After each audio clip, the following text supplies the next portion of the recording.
Hello friends, இன்றைக்கி நம்ம சென்னாகுனி gravy பண்ண போகிறோம். இதுக்கு நமக்கு தேவையான பொருள் வெங்காயம், தக்காளி, சென்னாகுனி மசாலா. ஃபஸ்ட்டு நம்ம இதை நல்லா சுத்தம் பண்ணிக்கணும்.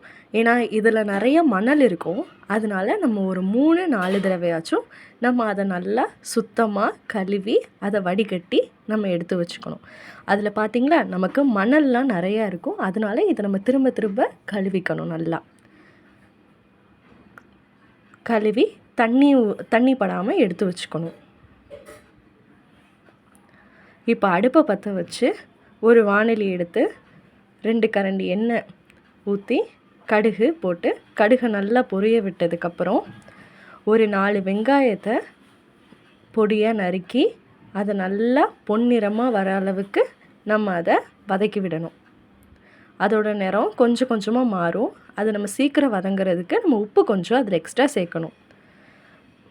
வெங்காயம் வதங்கினதுக்கப்புறம் தக்காளி ஒரு 2 போட்டு அதை நல்லா நம்ம மசிச்சு வேக வைக்கணும். எண்ணெயிலேயே வதக்கணும். அதில் நம்ம அலசி வச்சுருந்த சென்னாங்குனியை போட்டு நல்லா கிளறி நமக்கு தேவைப்படுற மசாலா நம்ம அதில் ஆட் பண்ணணும். இதில் நான் எங்கள் வீட்டில் அரைக்கிற மசாலா போட்டிருக்கேன். நமக்கு கொஞ்சோண்டு கிரேவின்றனால கொஞ்சோண்டு நமக்கு தேவைப்படுற அளவுக்கு தண்ணி மட்டும் ஆட் பண்ணி அதை நல்லா நம்ம வதக்கி விடணும். நம்ம வதக்கி விடும்போது நல்லா எண்ணெய் பிரிஞ்சு அது நமக்கு மேலே வரும். இதில் நம்ம கொஞ்சோண்டு கொத்தமல்லி இலையை ஆட் பண்ணி நம்ம வச்சுக்கலாம். அவ்வளோதான், நம்ம சென்னாகுனி ரெடி.